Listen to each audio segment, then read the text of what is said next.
এই মন্দিরে এসে আরেকজন ভক্তবৃন্দের সাথে দেখা পেয়েছি। এখানের বজরংবলী মন্দির।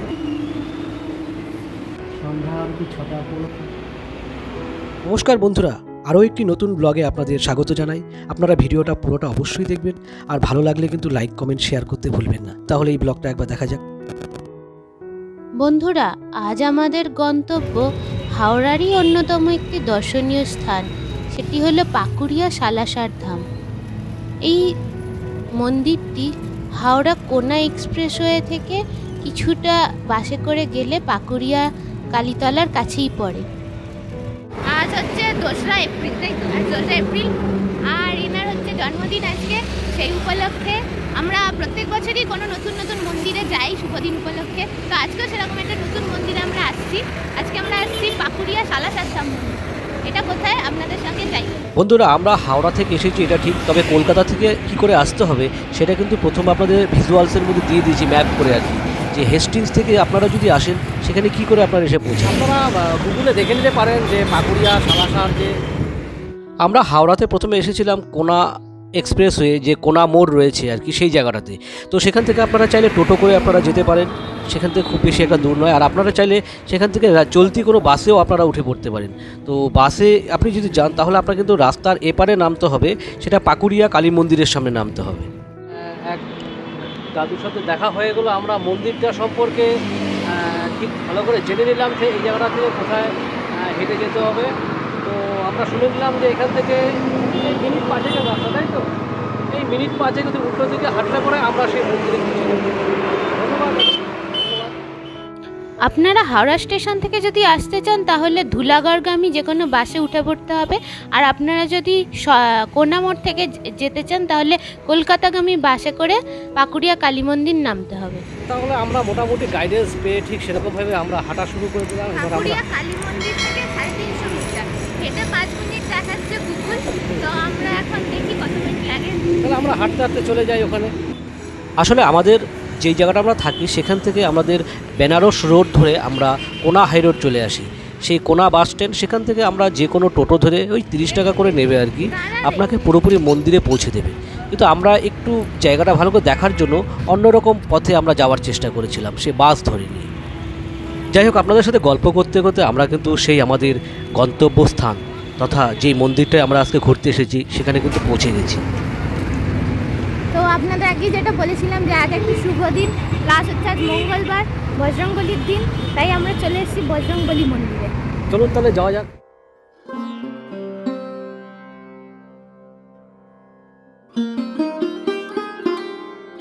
বন্ধুরা, আপনাদের সাথে কথা বলতে বলতেই আমরা মন্দির চত্বরে প্রবেশ করে ফেললাম। এই মন্দিরটির যে মূল মন্দিরটি, মানে মূল যে সালাসার ধাম মন্দিরটি, সেটি রাজস্থানের চুরু জেলায় অবস্থিত। আর এই মন্দিরটি এখানে তৈরি করা হয়েছে 2018 সালে, মানে 2018 সালে এটি ভিত্তি প্রস্তর স্থাপন করা হয়েছে। এই মন্দিরে বজরংবলীর বৈশিষ্ট্য হলো বজরংবলীর মুখ গোলাকার এবং গোঁফদাড়ি যুক্ত। ভারতবর্ষের এই একমাত্র এই ধামটিতেই এরকম বজরংবলীর এরকম রূপ আমরা দেখতে পাই।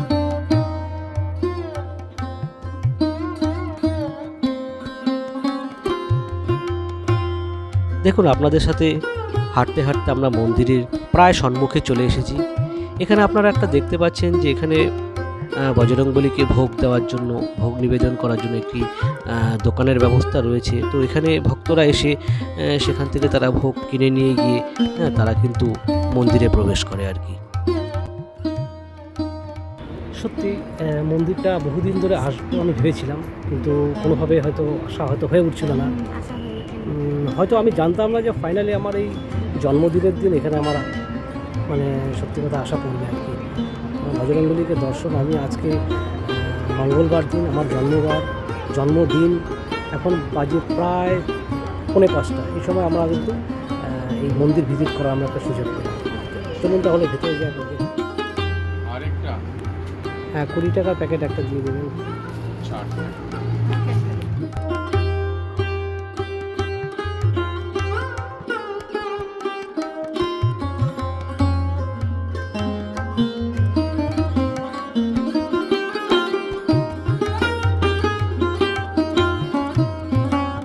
তাহলে বজরংবলীকে ভোগ দেওয়ার জন্য আমরা এবার মূল মন্দিরে প্রবেশ করতে চলেছি। আর আরেকটা কথা আপনাদের বলে দিই, এখানে যে শুধুমাত্র যে বজরংবলীকে পুজো করা হয় শুধু তাই নয়, কিন্তু বজরংবলী তথা হনুমানজির সঙ্গেই রয়েছে রাম, লক্ষ্মণ, সীতা, রাধাকৃষ্ণ আর শ্রী গণেশ।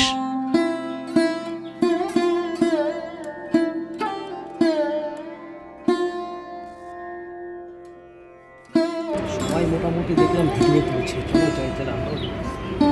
আমি বিভিন্ন ভিডিওতে আপনাদের হয়তো বলেছি যে আমার যে কিছু মন্দির দর্শন যে কার্যক্রম থাকে সেটা আমার বিশেষ কোনো পবিত্র দিনে আমি চেষ্টা করি কোনো না কোনো মন্দিরে যাওয়ার জন্য। তো আজকের যে মন্দিরটা এসেছে এটা আমি প্রথমবার আমি মানে আসার জন্য অনেক দিন ধরে চেষ্টা করছিলাম, কিন্তু কোনো না কোনোভাবে হয়তো হয়ে উঠছিল।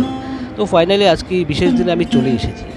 আর এই মন্দিরের একটা বিশেষত্ব আপনাদেরকে বলে দিই যে এখানে ভগবান বালাজির বিভিন্ন রূপের মূর্তি তুলে ধরা হয়েছে।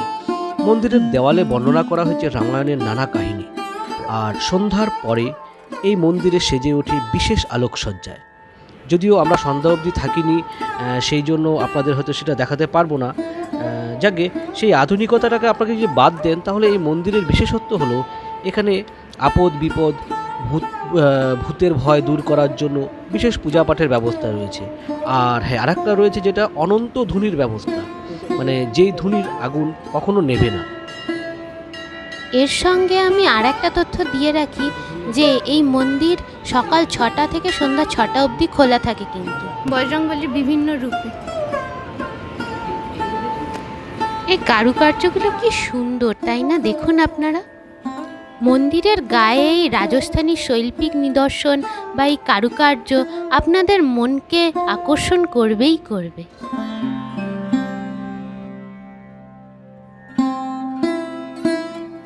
সন্ধ্যা আরতি 6টা 15, সায়ন আরতি 1টা 30।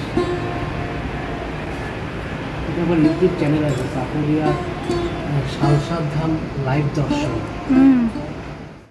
বন্ধুরা, মন্দিরের বাইরের যে বেলে পাথরের উপর বানানো যে শৈল্পিক ব্যাপার সেটা তো দেখালাম, আর আপনারা দেখতেও পাচ্ছেন যে মন্দিরের ভেতরে মোবাইল বা কোনো ভিডিও ফটো তোলা নাকি নিষেধ। তার জন্য আপনাদেরকে মোবাইলটা নিয়ে আর ভেতরে আমরা ঢুকলাম না যে আপনাদেরকে সমস্ত কিছু দেখাবো।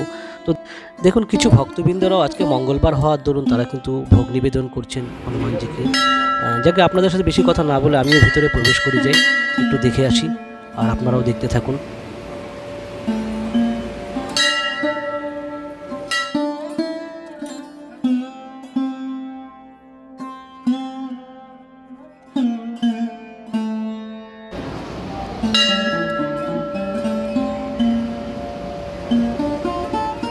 যখন ক্যামেরার সামনে দাঁড়িয়ে থাকি আর কিছু বলার মতন ভেতর থেকে বেরিয়ে আসে না, তখন এভাবে দাঁত কেলানো ছবি আমরা ভিডিও পোস্ট করতে থাকি। দিনে তোমার এই মন্দিরে এসে কেমন লাগছে? দেখো, আমি তো আগেই বলেছি আমার জন্মদিন আজকের দিনে মঙ্গলবার পড়েছে, তার মধ্যে আবার আর মঙ্গলবার দিন তো বজরংবলীর বার, এটা সবাই জানি। তো এই বিশেষ দিনে এসে এই মন্দিরে পূজা দিতে পেরে বেশ ভালো লাগছে। আজকের দিনের জন্যই বোধহয় অপেক্ষা করছিলাম আমাদের এই মন্দিরে আসা। একদম একদম বলছি না, সময় হইতে পূর্বে আর ভাগ্য হইতে অধিক কেউ কখনো কিছু পাবে না, এটাই ঘটনা। 2023 সালে আমরা গেছিলাম হচ্ছে সালকিয়া শিব মন্দিরে, আর এবছর হচ্ছে এখানের বজরংবলী মন্দির, পাকুড়িয়া বজরংবলী মন্দির। হ্যাঁ, আমরা যত তাড়াহুড়া করি না কেন, সময় না হলে কোথাও মধ্যে যাওয়া হবে না, আর এটাই ঘটনা। মন্দিরে এসে আর একজন ভক্তবৃন্দের সাথে দেখা পেয়েছি, তো ওনাকে আমি আমার এখানে আসার কারণটাও বললাম যে আজকে আমার জন্মদিন, আর সেই জন্য মঙ্গলবার পড়েছে। আর এই দিদিকেও দু একটা ফটো তুলে দিতে হলে, আমরা জানি যে একা একা এলে পরে অনেক সময় ফটো তোলাটা খুব অসুবিধা হয়ে যায়, তো আমরা সবসময় হাসি মুখে রাজি থাকি, এরকম কেউ অফার করলে পরে আমরা তুলে দিই। আর দিদিকে বলে দিলাম আমাদের এই ভিডিওগুলো চ্যানেলে দেখতে পাবেন, আশা করি দিদি দেখবে, বেশ ভালো লাগবে আর কি। তাহলে বন্ধুরা, এই মন্দিরটাতে আসাটা আমার খুবই জরুরি ছিল, কারণ আমি বলতে চাই যে আপনাদের মধ্যে ভক্তদের মধ্যে অনেকেই আছে যে হনুমানজির বিভিন্ন মন্দিরে তারা আপনারা ভ্রমণ করতে ভালোবাসেন। আর এই মাসটা হচ্ছে চৈত্র মাস, আর ইংরেজির এপ্রিল। তো 23শে এপ্রিল কিন্তু হনুমান জয়ন্তী আসছে। তো আমি দর্শক এবং ভক্তবৃন্দকে বলবো, এই হনুমান জয়ন্তী উপলক্ষে আপনারা কিন্তু এই মন্দিরটা এসে ঘুরে যেতে পারেন, আশা করি ভালো লাগবে আপনাদের।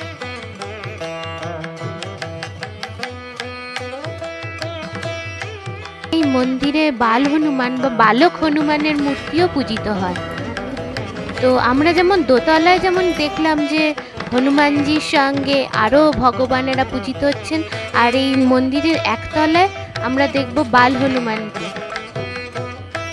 আর মন্দিরের ভিতরে প্রবেশ করার আগে মন্দিরের চারপাশটা কত সুন্দরভাবে সাজানো সেটাও আপনাদের একবার দেখিয়ে নিচ্ছি।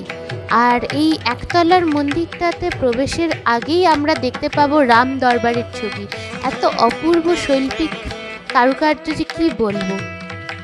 তো এই একতলার মন্দিরটিও এই দোতলার মধ্যে একইভাবে সজ্জিত, একইভাবে কারুকার্যপূর্ণ, এবং এখানেও ভিতরে ছবি তুলতে দেওয়া হয় না, তাই আপনাদের বাইরে থেকেই যতটা সম্ভব দেখিয়ে নেওয়ার চেষ্টা করছি। তাহলে ওপরতলায় হনুমানজি এবং নিচতলায় বাল হনুমানজিকে দর্শন করার পর এবার কিন্তু আমরা কিন্তু ধীরে ধীরে প্রস্থানের পথে এগোচ্ছি। আর যেতে যেতে আপনাদেরকে দেখাবো সেই ধনুর কথা বলেছিলাম না, যেটা কখনো নেভে না, সেই জায়গাটা আপনাদের নিয়ে যাচ্ছি। যেটা আপনাদেরকে আগেই বলেছিলাম যে এই মন্দিরের আকর্ষণীয় দিকটা হলো যে মন্দিরের কাছে রয়েছে একটি ভাটা বা চুলা, যা মোটামুটি 2018 সালে থেকে এখনও জ্বলছে। আর যে বছর ভিত্তিপ্রস্তর স্থাপন করা হয়েছিল তারপর থেকে কিন্তু এই ধুনি কিন্তু এখন পর্যন্ত নেভেনি কিন্তু। তাহলে বন্ধুরা দেখুন, ধীরে ধীরে কিন্তু ভক্তবৃন্দের ভিড় কিন্তু বাড়া শুরু হয়েছে। এখন আমাদের প্রায় 5:30টার মতন বাজে। তো 6:30 থেকে শুরু হবে কিন্তু সন্ধ্যা আরতি। তো আমরা হয়তো সন্ধ্যা আরতি আজকে দর্শন করতে পারবো না, কারণ আমাদের বাড়ি ফিরে যাওয়ার ব্যাপার রয়েছে। তো অন্য আরেকদিন যখন আসবো আপনাদেরকে আমি এই সন্ধ্যা আরতি এবং রাতের দর্শন কেমন লাগে এই মন্দির চত্বর সমস্ত জায়গাগুলোকে একবার আপনাদেরকে ঘুরিয়ে দেখাবো। আর আপনাদের কাছে অনুরোধ রাখছি, সামনে হনুমান জয়ন্তী আসছে, আপনারা একবার গিয়ে ঘুরে আসুন সেখানে। ফাইনালি আমরা পাকুড়িয়া শালসা ধামের যে বজরংবলী মন্দির রয়েছে সেই মন্দিরের পুজো মন্দির দর্শন এবং পুজো দুটোই সম্পন্ন করলাম আজকের আমার এক বিশেষ দিনে। তো আমার খুব ভালো লাগলো। আমি এখানে মন্দিরে দুরকম বজরংবলী আছে, এক দোতলায় হচ্ছে বজরংবলী আর নিচে বাল হনুমান, তো বজরংবলীর ছোট বজরং। আমি দর্শকদেরকে অনুরোধ করব আপনারা এই জায়গাটা অবশ্যই ভিজিট করে যাবেন, আশা করি আপনাদের ভালো লাগবে। আর আমি আপনাদের বলবো চেষ্টা করবেন শনিবার বা মঙ্গলবার আসা, কারণ এই বিশেষ দিনটা কিন্তু বজরংবলীর মন্দিরকে ভিজিট করার জন্য খুব শুভ মানা যায় আর কি। তো তাহলে আমাদের এই ব্লগটা আপনাদের এখানে শেষ করছি। কেমন লাগলো কমেন্টে অবশ্যই জানাবেন, আর ভালো লাগলে একটা লাইক করে দেবেন। আর দেখা হবে পরের একটা ব্লগে। তাহলে আমরা গাড়ি ধরার জন্য এখানে অপেক্ষা করছি। এখান থেকে ওই কোনা মোড় যাওয়ার জন্য যে কোনো বাসে আপনারা উঠে পড়ুন। এমনই একটা বাস আমাদের সামনে এসে দাঁড়ানোয় আমরা উঠে পড়ি, আর খুব 5 মিনিটের মধ্যে আপনারা কোনা মোড় চলে আসবেন। এই সেই কোনা মোড় বা কোনা হাইরোড যেটাই আপনার বলুন না কেন, এখানে সামনেই রয়েছে 57 নম্বর বাস স্ট্যান্ড। এই জায়গাটা হলো কোনা মোড়, আর এখান থেকে আমাদের সেই মন্দির যাওয়ার আমরা বাস পেয়েছিলাম। আবার এই বাসটাতে করে আমরা চলে এলাম ফেরত। তো আপনারাও চাইলে এই কোনা মোড়ে নেমে আপনাদের এই মন্দিরটা আপনাদের নিয়ে গেলাম, খুব সহজেই চলে যেতে পারেন। এখান থেকে টোটো বাস সব কিছু যাতায়াত করে সহজেই আপনারা যেতে পারেন। ধন্যবাদ।